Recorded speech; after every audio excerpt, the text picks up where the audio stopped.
Baik, terima kasih atas kesempatan yang sudah diberikan. Saya Rizky Ramdhani dengan nomor induk mahasiswa 5324220004. Saya mahasiswa S2 Teknik Mesin Universitas Pancasila. Di sini saya akan menjelaskan terkait tugas mikro dan nano manufacturing, yaitu terkait dengan perbedaan mikro nano manufaktur berdasarkan analisis 5 jurnal ilmiah yang sudah saya pelajari. Yang pertama itu terkait dengan current trend in micro and nano manufacturing. Yang kedua itu tentang enhanced PSA detection by plasmonic device. Yang ketiga itu tentang microwave treated aramid fiber. Yang keempat tentang multi material micro nano manufacturing. Dan yang kelima tentang energi dissipation in silicon nitride MEMS seperti itu. Nah, yang akan saya bahas yang pertama itu adalah definisi dan skala manufacturing di mana mikro manufacturing di mana mikromanufacturing adalah proses pembuatan komponen dengan dimensi dalam skala mikrometer. Jadi skalanya itu 1 sampai 1000 mikron. Nah, untuk di mikromanufacturing sendiri memiliki karakteristik itu ada 3 yang saya ketahui. Yang pertama itu tingkat presisinya itu sangat tinggi pada skala mikro. Yang kedua itu menggunakan teknologi berbasis mekanik dan optik. Dan yang ketiga itu cocok untuk produksi massal komponen kecil. Itu selanjutnya ada di nano manufacturing. Di mana dari definisi nano manufacturing sendiri itu adalah proses fabrikasi pada skala nanometer. Jadi skalanya itu 1 sampai 100 nanometer. Nah, untuk nano manufacturing itu ada karakteristiknya sendiri. Yang pertama itu manipulasi material pada tingkat atom dan molekul. Yang kedua itu menggunakan teknologi safe assembling dan molecular engineering. Dan yang terakhir itu menghasilkan sifat material yang unik dan superior seperti itu. Nah, ini adalah pembandingan skalanya di mana mikro itu 10⁻⁶ meter mikrometer, nano itu 10⁻⁹ meter nanometer, dan rasionya itu 1 mikrometernya itu 1000 nanometer seperti itu. Lanjut, yang akan saya bahas yaitu terkait dengan teknologi proses manufakturnya sendiri. Di mana mikro manufacturing teknologinya sendiri itu ada fotolitografi, di mana pembentukan pola menggunakan cahaya UV. Terus ada juga etching, jadi di mana chemical dan dry etchingnya itu membentuk structure seperti itu. Terus ada micro milling, di mana micro milling, micro tuning, dan micro drilling seperti itu. Terus ada liga proses, di mana kayak litografi, electroplating, dan molding seperti itu. Dan ada laser processing, di mana kayak ablasi laser untuk pembentukan fitur mikronya seperti itu. Terus ada micro injection molding, di mana kayak untuk produksi massal komponen plastik mikro. Nah, itu ada nano manufacturingnya juga, yaitu untuk nano manufacturingnya sendiri itu ada electron beam litografinya, di mana kayak pola dengan resolusi subnya itu -10 nanometer. Terus ada atomic layer depositionnya, deposisi lapisan atomiknya itu level. Terus ada molekul beam efekstasinya di mana pertumbuhan kristalnya itu sangat tinggi dan presisi seperti itu. Terus ada self assembling kayak organisasi spontan molekul atau nanopartikel. Terus ada scanning, litografi, manipulasi atom individual, ada chemical vapor diffusion, pembentukan nanostructure, terus ada Sol gel proses di mana sintesis nanomaterial dari larutan tersebut seperti itu. Lanjut, yang ketiga adalah aplikasi dalam industri, di mana mikromanufakturnya sendiri itu aplikasinya itu ada di elektronik seperti mikroprosesor, sensor MEMS, dan akselerometer seperti itu. Terus untuk di medis itu ada mikro needle, drug delivery system, lab on chip seperti itu. Terus ada di otomotif, contohnya seperti micro fuel injection, pressure sensor, terus ada di bidang optik kayak microlenses, fiber, optik, komponen seperti itu. Terus ada juga di aerospace kayak mikro aktuator, miniatur komponen seperti itu. Terus ada di telekomunikasi juga di mana kayak RF komponen, terus ada mikro Atenas seperti itu. Terus ada juga di jam tangan kayak micro gear dan spring seperti itu. Nah, ada juga di nano manufacturing di aplikasinya itu seperti di elektroniknya itu seperti transistor, nanometer, quantum dot, nano elektronik seperti itu. Dan untuk di materialnya biasanya itu adalah karbon nanotube atau grafen atau nano komposit. Nah, untuk di medisnya itu biasanya ada targeted drug delivery, biosensor, tissue engineering seperti itu. Nah, untuk di energi biasanya ada di solar cell, efisien tinggi, baterai elektroda seperti itu. Untuk di katalis biasanya ada di nano katalis dengan surface areanya yang sangat besar seperti itu dan ada juga di coating di mana self cleaning surface antibacterial coatingnya seperti itu. Terus ada di kosmetik jadi kayak sunscreen nanoparticle, anti aging produk seperti itu. Terus ada di tekstil di mana antibacterial pabrik stain resistant materialnya seperti itu.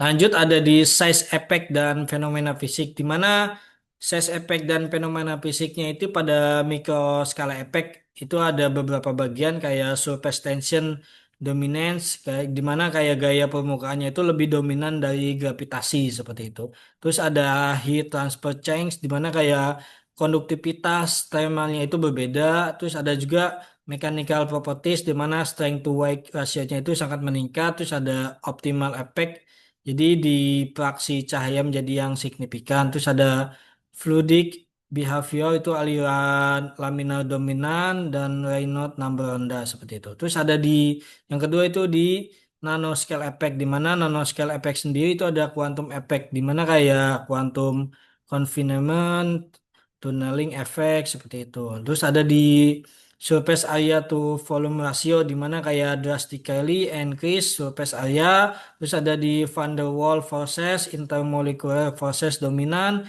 Terus ada di size defensive properties, di mana kayak melting pointnya itu berubah, terus kayak warnanya berubah atau quantum dotnya berubah seperti itu. Terus sifat magnetiknya berubah. Terus ada di Brownian motion, di mana kayak pergerakan random partikel nano seperti itu. Dan terus ada di catalytic activity, di mana kayak peningkatan aktivitasnya itu katalik seperti itu. Oke, lanjut di bagian studi kasus dari 5 jurnal yang sudah saya analisis. Untuk kasus satunya itu terkait dengan micromechanical system atau MEMS, di mana kayak aplikasinya itu accelerometer untuk smartphone, terus teknologinya itu silicon boot micro machining. Nah, keunggulannya ini adalah integrasi dengan elektronik produksi massal, seperti itu.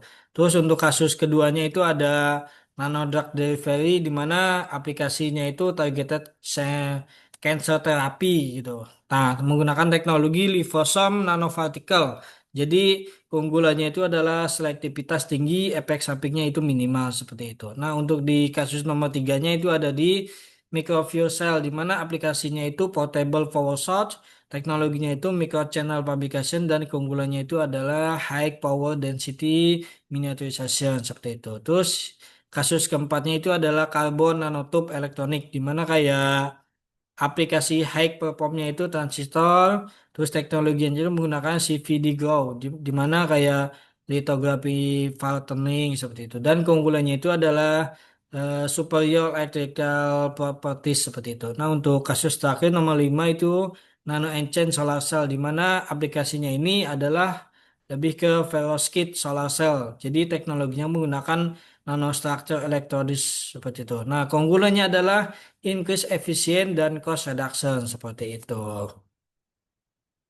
Lanjut di nomor selanjutnya di halaman selanjutnya adalah presisi dan toleransi.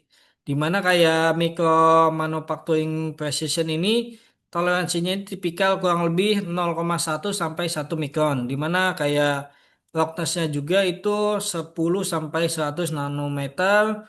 Terus measurementnya itu optical microscope SEM. Dan untuk challenge-nya itu biasanya tool whip, vibration, thermal effect seperti itu. Nah, untuk di nano manufacturing-nya sendiri itu nano manufacturing process-nya itu dia toleransinya itu tipikalnya itu kurang lebih 0,1 sampai 1 nanometer, di mana kayak roughness-nya itu kurang dari 1 nanometer atau atomic smoothness seperti itu. Nah, untuk measurementnya itu dia AFM, STM, dan High Resolution SEM.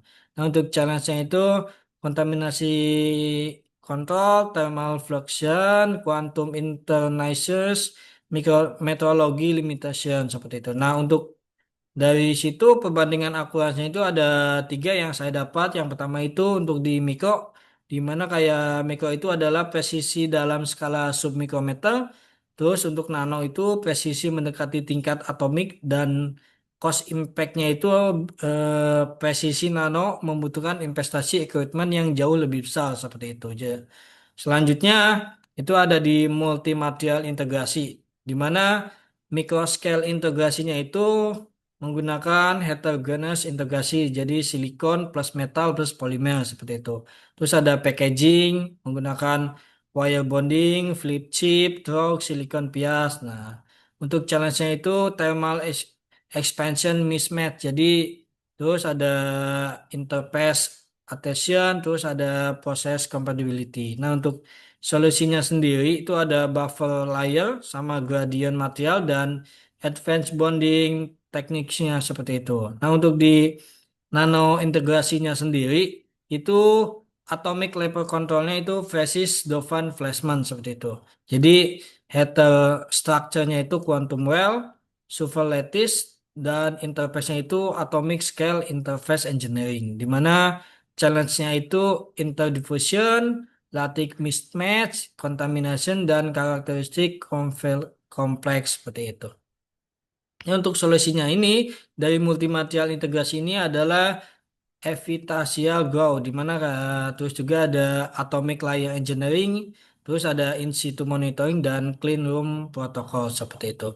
Materialnya ini biasanya ini kombinasi, jadi kayak mikro ini menggunakan silikon, glass, metal, sistem seperti itu. Nah, untuk di nano sendiri itu ada Grabhand, semiconductor hybrid, quantum dot array seperti itu.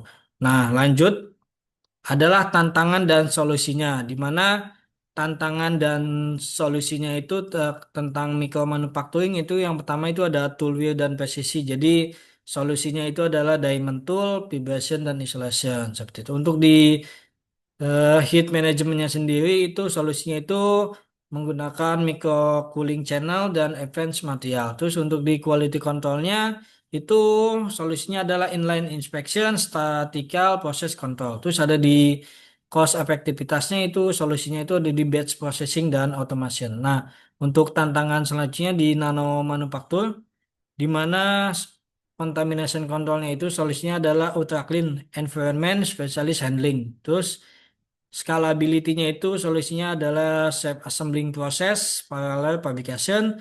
Terus karakteristiknya itu solusinya adalah advanced microscope, in situ monitoring. Terus ada reproducibility-nya itu solusinya adalah proses standarisasi quality sistemnya dan cost kompleksitasnya solusinya adalah simply proses dan share facility seperti itu. Untuk solusi inovatifnya itu ada tiga yang saya tangkap. Yang pertama itu adalah hybrid approach, di mana combining top down and bottom up-nya itu menggunakan metode seperti itu. Dan AI integrasi, di mana kayak machine learning-nya itu proses optimization seperti itu. Terus ada advanced materialnya, di mana kayak smart materialnya itu dengan self healing properties seperti itu.